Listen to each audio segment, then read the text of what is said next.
వస్తున్నాయి.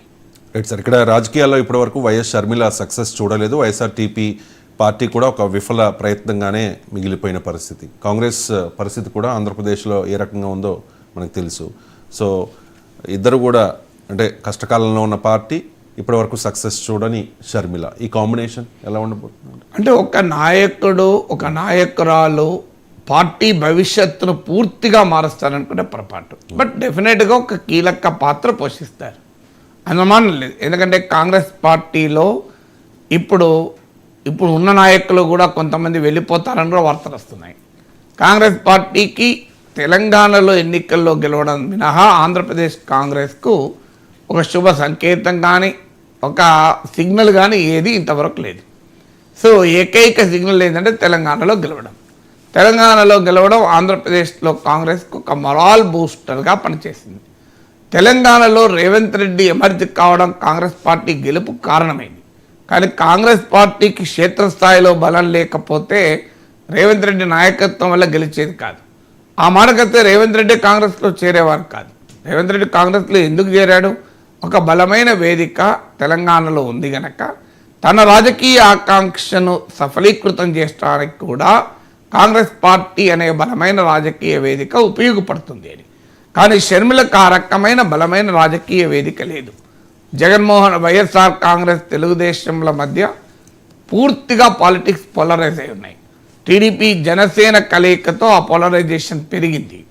సో ఇలాంటి పరిస్థితుల్లో ఆంధ్రప్రదేశ్లో 2024 ఎన్నికలకు కాంగ్రెస్ పార్టీకి పునః వైభవం తేవడం అనేది షర్మిల తరం కూడా కాదు.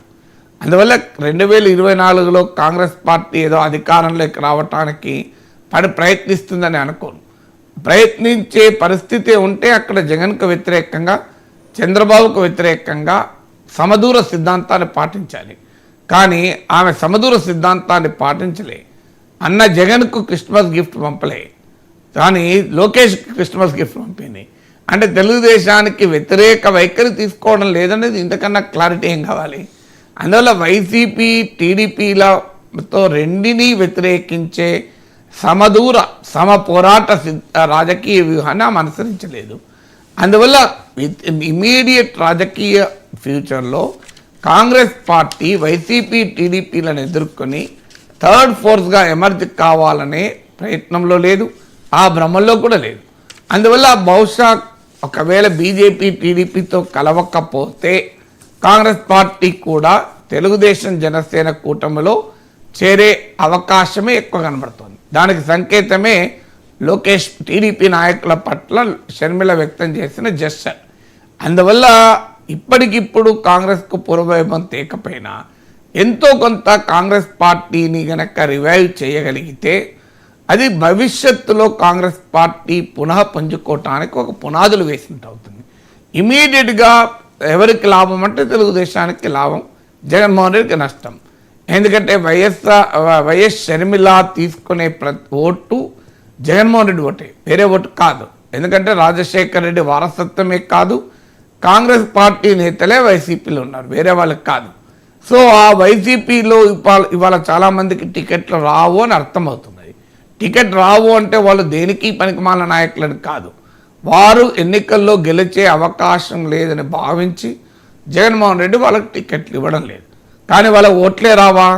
వాళ్ళు వైసీపీలో బలహీనమైన నేతలే కావచ్చు, కానీ బలహీనమైన కాంగ్రెస్కు వాళ్ళు బలమైన నేతలు అవుతారు. అందువల్ల వైసీపీ నుంచి అసంతృప్త నేతలు కనుక కాంగ్రెస్లో చేరితే ఖచ్చితంగా కాంగ్రెస్ కొంత పుంజుకుంటుంది. ఎందుకంటే వారు వైసీపీకి బలహీనం కావచ్చు, కాంగ్రెస్కు బలవంతులవుతారు.